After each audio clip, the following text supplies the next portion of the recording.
బుడ్డలో breaking చూస్తున్నాం. ఖమ్మం జిల్లా కారేపల్లి మండలం చీమలపాడులో జరిగిన ఘోర ప్రమాదం పట్ల సీఎం కేసీఆర్ తీవ్ర దిగ్భ్రాంతి వ్యక్తం చేశారు. బీఆర్ఎస్ ఆత్మీయ సమ్మేళనంలో ఊహించని రీతిలో సిలిండర్ పేలి ఇద్దరు కార్యకర్తలు మరణించడం, పలువురికి తీవ్ర గాయాలు పాల్పడ్డారని తెలిసిన వెంటనే మంత్రి పువ్వాడ అజయ్ కుమార్ కు ఫోన్ చేశారు. ప్రమాదం జరిగిన ప్రాంతంలో ఉన్న ఎంపీ నాగేశ్వరరావుకు కూడా ఫోన్ చేసి ప్రమాద వివరాలు అడిగి తెలుసుకున్నారు. మరణించిన కార్యకర్తల కుటుంబాలకు సీఎం కేసీఆర్ పార్టీ తరపున 5 లక్షలు, క్షతగాత్రులకు 2 లక్షల రూపాయలు ఎక్స్గ్రేషియా ప్రకటించారు. ఖమ్మం బీఆర్ఎస్ ఎంపీ నాగేశ్వరరావు తన తరపున ప్రత్యేకంగా చనిపోయిన వారి కుటుంబాలకు 2 లక్షలు, గాయాలైన వారికి 50,000 రూపాయలు ప్రకటించారు. మరోవైపు మంత్రి కేటీఆర్ కూడా ప్రమాదంపై దిగ్భ్రాంతి వ్యక్తం చేశారు. బాధితులను ఆదుకుంటామని స్పష్టం చేశారు.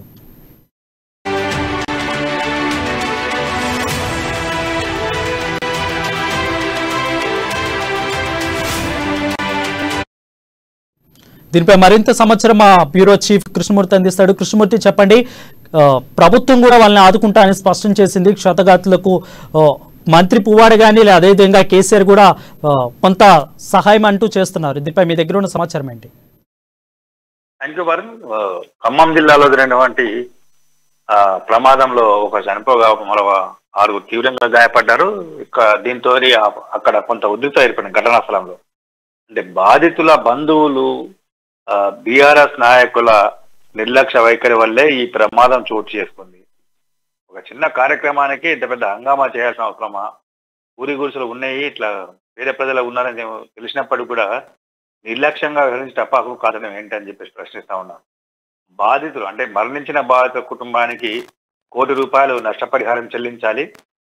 క్షతగాత్రులైన వాళ్ళకు 50 లక్షల రూపాయల ప్రభుత్వం నష్టపరిహారం చెల్లించాల్సిందే వాళ్ళు డిమాండ్ చేస్తా ఉన్నారు. అంతవరకు మృతదేహాలను అంబులెన్స్ లో నుంచి మేము దించబోము, అంబులెన్స్ లో నుంచి మృతదేహాలను దించనివ్వం అంటూనే ఆ అంత్యక్రియలు కూడా జరగనివ్వం అని చెప్పేసి వాళ్ళు భీష్మించి కూర్చున్నారు. గ్రామస్తులంతా కూడా అక్కడ రాస్తారోకో చూసి నానా హంగామా సృష్టిస్తున్నారు. వారిని సరిచెప్పేందుకు పోలీసులు ఒకవైపు, బీఆర్ఎస్ నాయకులు ఒకవైపు ప్రయత్నిస్తున్నప్పటికీ ఆ ఫలితాలు రావట్లేదు. దాదాపుగా ఘటన జరిగి దాదాపుగా 4 గంటలు జరుగుతా ఉన్నాయి. 4 గంటలుగా అక్కడ కొంత ఉద్రిక్త వాతావరణం ఉంది. మరోవైపు విపక్ష పార్టీలు ఈ విషయంలో కొంత ప్రభుత్వ వైఖరిని మండిపడతా ఉన్నాయి. అయితే సీఎం కేసీఆర్ ప్రభుత్వం తరఫున నష్టపరిహారం ప్రకటించారు.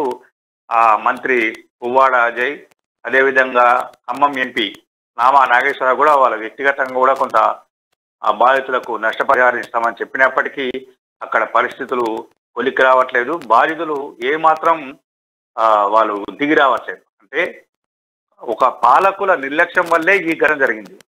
పాలకులు ఇంతగా నిర్లక్ష్యం వహించడంలో కారణం ఏంటి అని చెప్పేసి ప్రశ్నిస్తా ఉన్నారు. ఘటన కారకులైన వాళ్ళని కఠినంగా శిక్షణ వారు డిమాండ్ చేస్తా ఉన్నారు.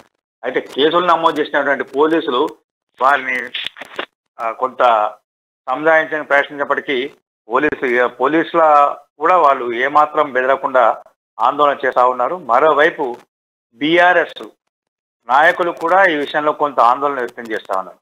అంటే ఘటన చోటు చేసుకోవడం అనేది అనుకోని ఘటన అయినప్పటికీ ప్రమాద తీవ్రత ఎక్కువగా ఉండడం, అంటే పూరి గుడిసెలో ఉన్నటువంటి గ్యాస్ సిలిండర్ పేలి ఎక్కడెక్కడ కాళ్ళు చేతులు తెగిపడి క్షతగాత్రులు ఆహాకారాలతో మిన్ను ఉంటాయి. దీంతో వాళ్ళు కొంత ఆందోళన కూడా, కొంతమంది అక్కడి నుంచి వెళ్ళిపోయారు కూడా. వచ్చిన వాళ్ళు కూడా కొంతమంది నాయకులు వెళ్ళిపోగా కొంతమంది మాత్రమే ఉన్నారు. అక్కడికి వచ్చినటువంటి ప్రజలు, బీఆర్ఎస్ కార్యకర్తలు కూడా చాలా మంది ఎక్కడి వారు అక్కడ వెళ్ళిపోయారు. ఏ క్షణంలో ఏం జరుగుతుందని. అయితే బాధితులు మాత్రం తమకు న్యాయం చేయాల్సిందే, ఘటన మీద విచారణ జరపాల్సిందే, బాధితులను శిక్షించాల్సిందే, కేసులు నమోదు చేసి అరెస్ట్ చేయాల్సిందే వారు డిమాండ్ చేస్తా ఉన్నారు. మొత్తంగా చూస్తుంటే ఇప్పటికీ ఇంకా పరిస్థితి ఘటన జరిగి 4-5 గంటలు అవుతున్నప్పటికీ ఇప్పటికీ అక్కడ పరిస్థితి కొలికి రాలేదు. ఏం జరుగుతుంది, ఎక్కడ ఏం జరుగుతుంది, ఏం జరుగుతుంది. రాజకీయ నాయకులు అంటే విపక్ష పార్టీ నాయకులు ఆ ప్రాంతానికి వెళ్ళడానికి కూడా పోలీసులు నిరాకరిస్తున్నారు వరుణ్. అయితే కృష్ణమూర్తి, ఇక్కడ ఒక పాయింట్ గమనించవచ్చు. ఇందాకలైతే బీఆర్ఎస్ నేతలు జరిగిన ఆత్మీయ సమ్మేళనానికి పేలిన బాణసంచాకి సంబంధం లేదంటున్నారు. ఇప్పుడైతే కేసీఆర్ స్పష్టంగా చెప్తున్నారు పార్టీ కార్యకర్తలు ఇద్దరు చనిపోవడం అనేది తీవ్ర బాధాకరం అంటున్నారు. ఇక్కడ వ్యత్యాసం అంటే కనిపిస్తుంది. దీన్ని ఏ విధంగా పరిశీలించవచ్చు? ఘటన జరిగిన వెంటనే ఒకరు చనిపోయారు. ఆ తర్వాత ఆసుపత్రిలో చికిత్స పెడుతూ మరొకరు చనిపోయారు. మరికొంతమంది పరిస్థితి కొంచెం విషమంగానే ఉందని చెప్పేసి వైద్యులు చెప్తా ఉన్నారు. అయితే ఘటన జరిగింది అక్కడ స్థానిక ఎమ్మెల్యే రాములు నాయక్ వస్తున్న నేపథ్యంలో కార్యకర్తలు ఆయన స్వాగతం పలికేందుకు బాణసంచాను కాల్చారు. ఈ బాణసంచ ఆ పక్కనే ఉన్నటువంటి పూరి గుడిసెపై తగిలి మంటలు అంటుకున్నాయి. దాంట్లో ఉన్నటువంటి సిలిండర్ పేయడంతో ప్రమాద తీవ్రత చాలా ఎక్కువగా ఉన్నట్టుగా మనకు దోస్తా ఉంది వారిని. Right, thank you Krishnamurthy.